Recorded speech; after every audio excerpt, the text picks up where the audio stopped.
বেশ কিছু বিষয় ছিল, কিন্তু সেগুলো সব মোটামুটি অ্যামালগামেটেড হয়ে এসছে। তার মধ্যে প্রথম বিষয়টা ছিল public examination offences amendment act একটা এসছে, সেটার নীতিগত একটা সিদ্ধান্ত হয়েছে, তাতে করে যাতে যে সমস্ত অফেন্স পাবলিক পরীক্ষায় হয় সেগুলো সবগুলো যাতে বিচার করা যায়। আগের যে অ্যাক্টটা ছিল 1980 সালের, সেই অ্যাক্টের কিছু সংশোধন করে এটাকে করা হচ্ছে, এই একটা। আর এছাড়া হচ্ছে Indo Pacific energy security ministerial and business ফোরামের যে বিদ্যুৎ জ্বালানি ও খনিজ সম্পদ মন্ত্রণালয় থেকে অংশগ্রহণ করেছিল, এইটার যে ইম্পর্টেন্সটা আছে সেটা ক্যাবিনেটকে ইনফর্ম করেছেন। ক্যাবিনেট মিনিস্টার জনাব বিদ্যুৎ জ্বালানি ও খনিজ সম্পদ মন্ত্রণালয়ের দায়িত্বপ্রাপ্ত মন্ত্রী যারা ওইটাতে যোগদান করেছিলেন তারা।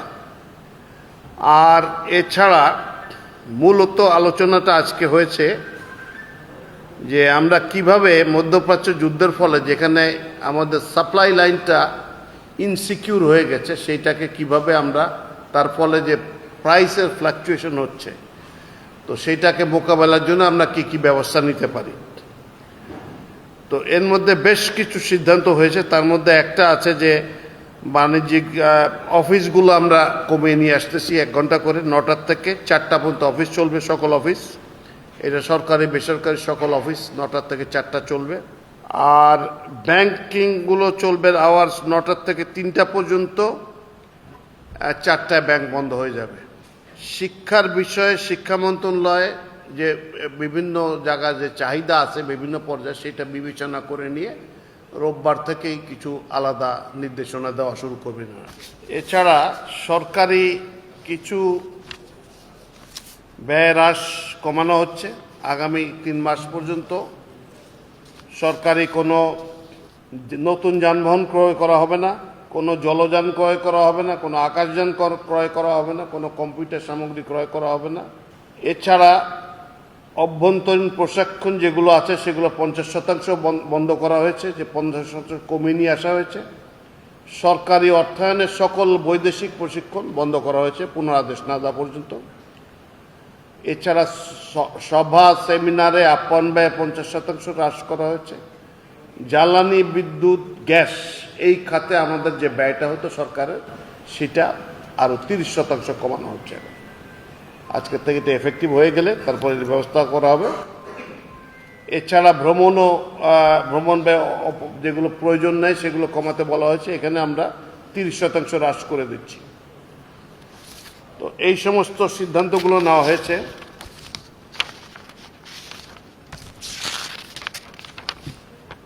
ও আচ্ছা, আরও একটা সিদ্ধান্ত নেওয়া হয়েছে যে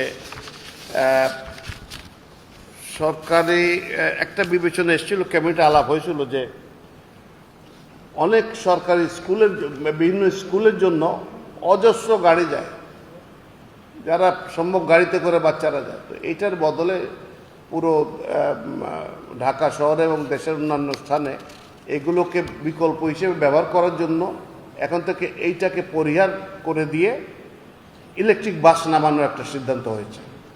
তার জন্য যে সমস্ত স্কুলগুলো এই কার্যক্রমে অংশগ্রহণ করবেন তাদেরকে কোনো শুল্ক ব্যতীতই তারা বাসগুলো আনতে পারবেন।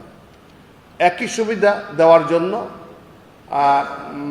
কমার্শিয়াল ক্ষেত্রে যারা বাস নেবেন অন্যান্য ক্ষেত্রে তারাও নিতে পারবেন, তবে তাদের ক্ষেত্রে 20% শুল্ক ধার্য করা হবে, এই একটা সিদ্ধান্ত হয়েছে।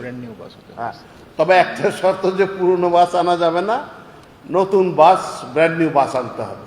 এই জিনিসগুলো আছে। আর এছাড়া বেশ কিছু আরও কিছু কীভাবে আমরা এই জায়গাতে আরও সরকারের কর্মকাণ্ড এবং আপনার ইকোনমি তো অনেক জটিল, সেগুলোর ভিতরে আর কি জিনিস করা যায় সেগুলোর জন্য সরকারের প্রচেষ্টা আরও অব্যাহত থাকবে, সে ব্যবস্থা করা হচ্ছে।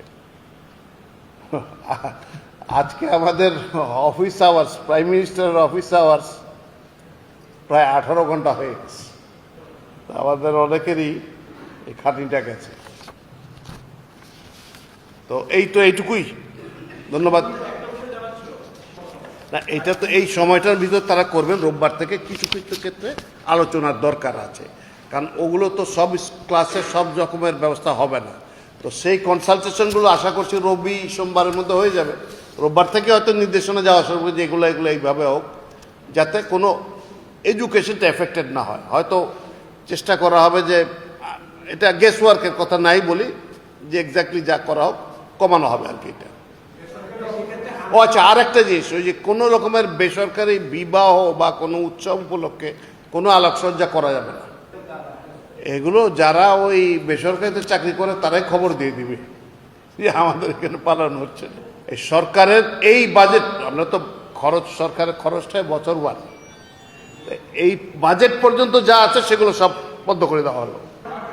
কোনটা? দোকানপাট যে বললাম 6টার সময় বন্ধ হয়ে যাবে সব। জি, 6টার থেকে। হ্যাঁ, শপিং মল, সব দোকানপাট বলতে শপিং মলও তার মধ্যে পড়ে। জি, সকল ধরনের মার্কেট 6টার পরে কোনো মার্কেট চলবে না।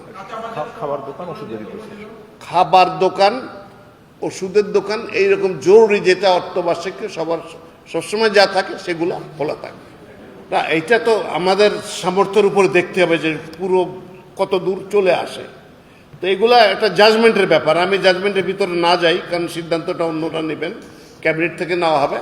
জাজমেন্টের ভিতরে না যাই, তবে গভর্নমেন্ট চেষ্টা করছে যে যতটুকু এটাকে সাধারণ মানুষের জন্য সাশ্রয়ী করা যায়।